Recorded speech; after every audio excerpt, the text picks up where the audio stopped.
यात्रा TV. CM योगी ने PM Narendra Modi सरकार के 9 वर्ष पूरे होने पर गुरुवार को योगी राज भरत जी के तपोस्थली नंदीग्राम भरतपुर में आयोजित जनसभा को संबोधित कहा।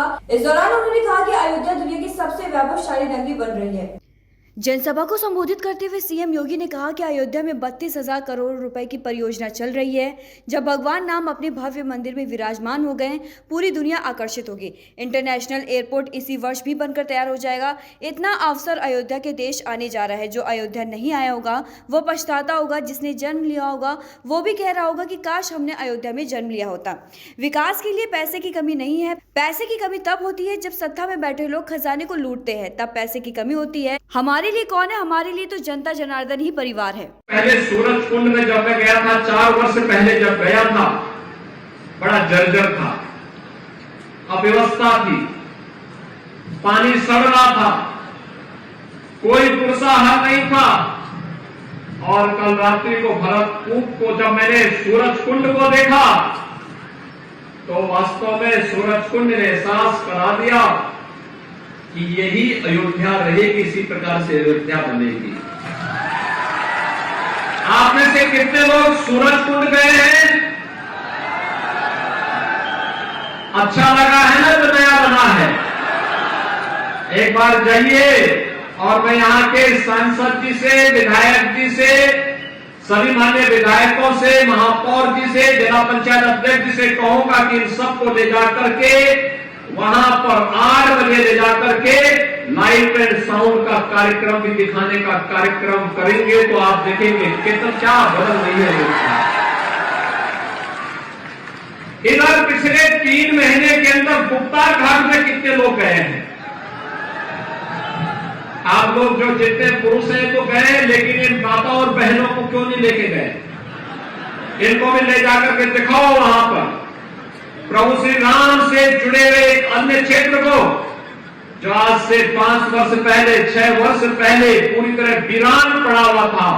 आज आप देखिए क्या चमकता हुआ दिखाई दे रहा है। गुप्ता घाट और उसके आसपास के दृश्य को जाकर के देखिए। ये नई अयोध्या के कुछ चित्रण है। और आज मैं यही कहने के लिए आया हूं, अयोध्या नगरी को दुनिया की सबसे सुंदर नगरी बनाएंगे ही, और भरतपुर का भी विकास सूरज कुंड की तर्ज पर करेंगे। उसी प्रकार से महात्मा भरत के यहाँ सारना स्थली को लाइट एंड साउंड कार्यक्रम के माध्यम से प्रस्तुत करेंगे।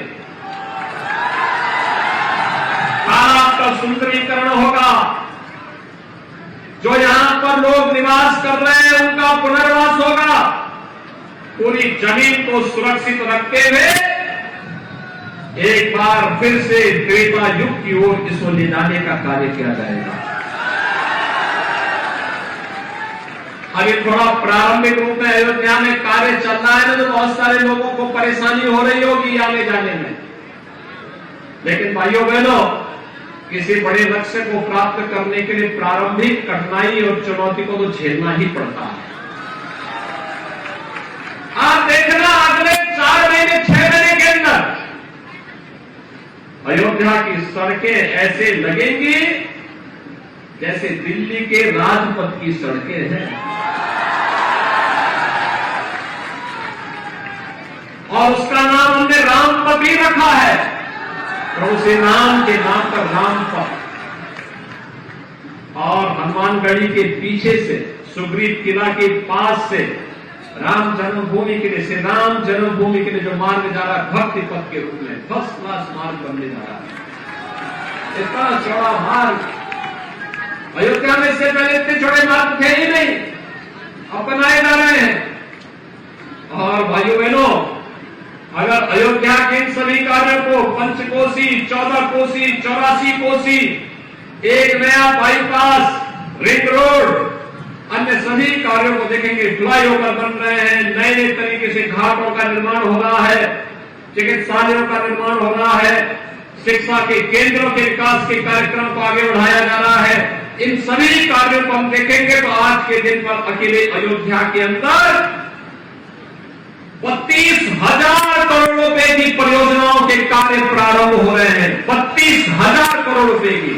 भाइयों बहनों, जिस दिन 32,000 करोड़ रुपए की परियोजना के कार्य जमीनी धरातल पर उतरेंगे, अयोध्या दुनिया की सुंदरतम नगरी के रूप में रहेगी। और तब उस समय आप देखेंगे जब जनवरी में प्रधानमंत्री मोदी जी के कर कमलों से स्वयं रामलला 500 वर्षों के बाद अपने स्वयं के मंदिर में विराजमान होंगे। तो भाई ऐसे देश दुनिया की तमाम खबरों के लिए देखते रहिए जनयात्रा टीवी।